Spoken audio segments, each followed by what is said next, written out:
And we have action. We are now recording. Hello, welcome to my little show. Excel's opinions, or are they? Only time will tell. And of course, you can be the judge. Today, I want to talk about a very interesting topic. It's about the Disney fairy tale that women have been known to hold since childhood, and the preservation of it. I believe that the Disney fairy tale that women primarily carry from childhood, I think it should be preserved. I don't necessarily think that there is a problem with it to an extent. I believe that it's a very feminine thing for a woman to be delusional, to a degree. Of course, it's a very feminine thing for a woman to have that ideology of the Disney fairy tale, to believe that she deserves the world, or that she's a princess, and that there is a Prince Charming waiting out there for her somewhere. I do believe to a degree that should be preserved, especially with the younger women, right? Because you have to understand, since it's a very feminine thing to be delusional, and it's a very biological thing, I've noticed as well, in a woman to be delusional to a degree, to hold that fairy tale type thinking. If a woman was able to bypass that biological inclination, is she really a woman? Are you sure that's a woman? If a woman is able to bypass her her instinct or intrinsic instinct to be delusional and believe that she deserves the world and she deserves a knight in shining armor and a Prince Charming, are you sure that's a woman? You might need to check her esophagus to look for that Adam's apple. You sure that's a woman? So, to the point, I do believe that women should carry that Disney fairy tale because it's a very feminine thing.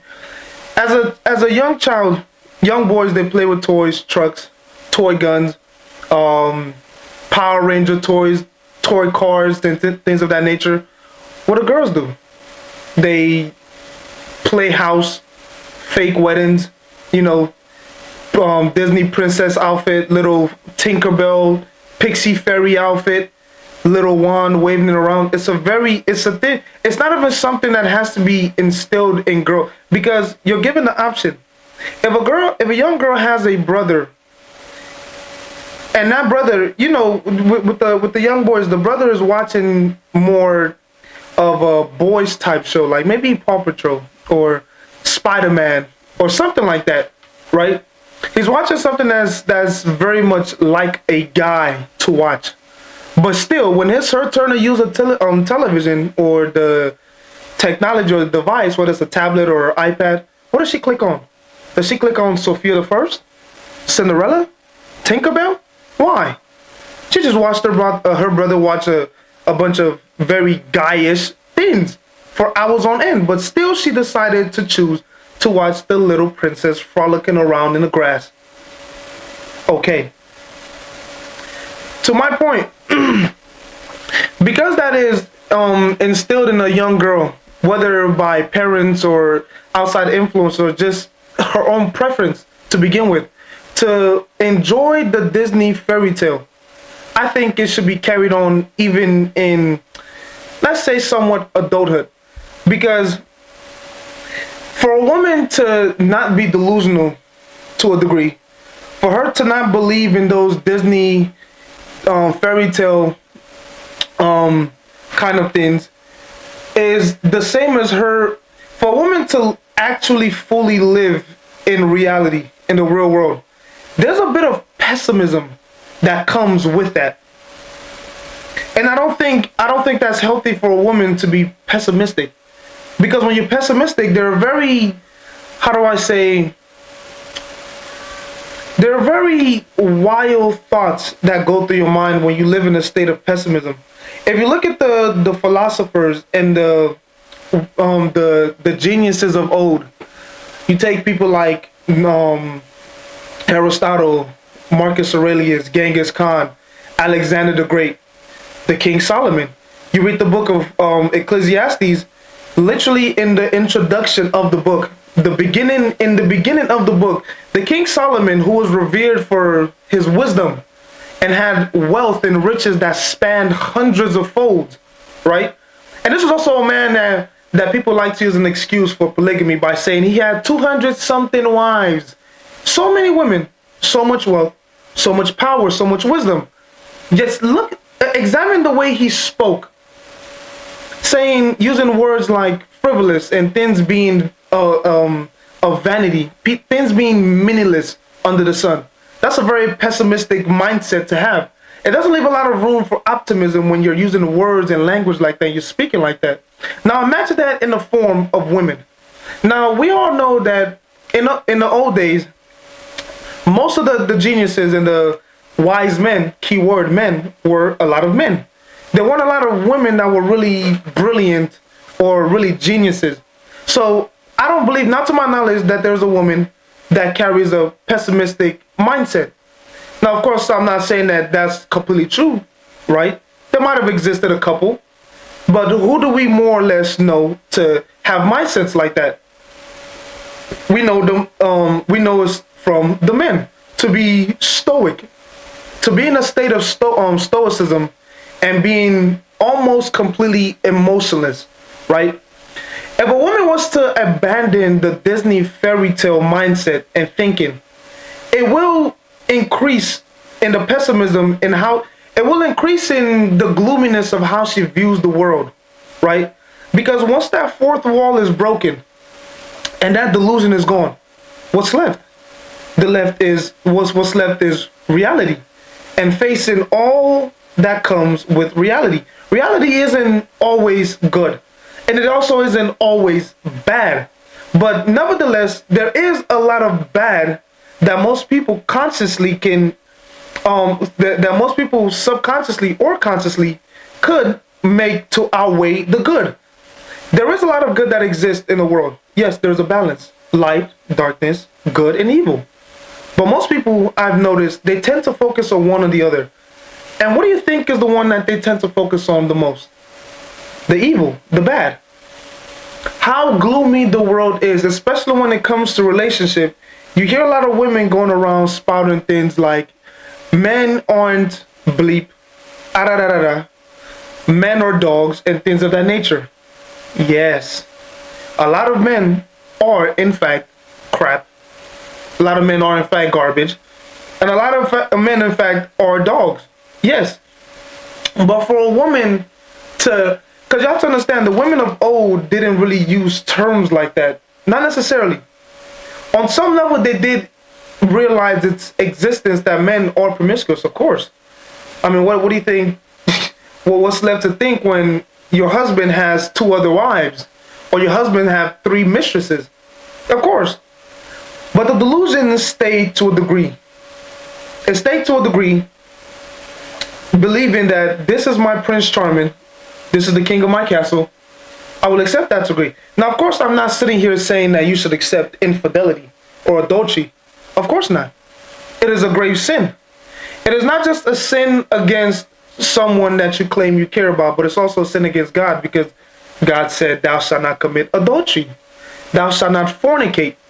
So if you're in a relationship, boyfriend and girlfriend, and you're having sex with whoever, you're fornicating. Whether you're cheating on the partner that you're currently having sex with or not, you're fornicating. So I'm not saying that it's okay for men to be promiscuous. I'm not saying that in no way that it's okay for men to have multiple sexual options or to be having sex whatsoever. What I am saying is the women of old did carry that type of mindset before Disney became about. How do you think the whole Disney fairy tale concept even came to existence? You have to understand a lot of things, something about movies and even fictional movies. I've noticed that a lot of fictional movies or shows are pieces, some bits and pieces are taken to an extent from reality, how things really were, how people naturally behave, human behavior, right? Whether or not a movie is taking place in outer space or some other dimension, If the movie states that the biology of the man is that of a man and the biology of a woman is that of a woman, they have to stick within that region. So they have to make it make sense. The man can all of a sudden be able to sprout aliens naturally, being that he was born that way, because then that wouldn't make him human. And I said that to say is, people say is those movies and those fictional stories are taken from things that exist in real life, in behaviors and natural actions of human beings, right? So the Disney fairy tale that exists afterwards, of which of the from the people of old, were taken from the behavior of people of old. I think that women should carry that delusion to a degree. Now you also have to understand something about that delusion. In order to hold a delusion like that, you have to be worthy of it, right? In order to hold a delusion like that, you have to be worthy of it. Now, you cannot be a promiscuous woman expecting for Prince Charming to come rescue you, because that Prince Charming also requires something as well in you. Most of the time, that Prince Charming requires a woman that's chaste, meaning a woman that is reserved sexually, whether she's a virgin or she just has a low body count. Nowadays, I'm guessing you're probably going to have to steer towards one that has a low body count. So if you're a promiscuous woman and you're actively having sex with whoever for whatever reason, unfortunately, that delusion, that fourth wall might just have to break for you, because it's not realistic at the end of the day. Because what you're demanding, what you're asking for is too far out of the reach of reality. Now, if you are not yet on the path of promiscuity, but you're on the verge, I would suggest you very much turn from it. Whether you believe me or not, or many people have said this, moreover, your past as a woman does matter. It doesn't matter whether the past of a man matters or not. Understand that your past does matter. What you can require or what you can request from a man or from the world is going to very much depend on your credit score, being your past history, your body count amount, right? It is going to depend on that. If you have a low credit score, meaning a high body count, the things that a chaste woman, a woman who has a low body count of 1 or is a virgin, is quite frankly kind of out of reach for you. But if you are not yet on that path or you're not yet there, I would suggest you take a step back and you stay away from men. You see, when women go around saying things like, I'm going to be abstinent or I'm going to be celibate, the natural thing that comes in the mind of men is,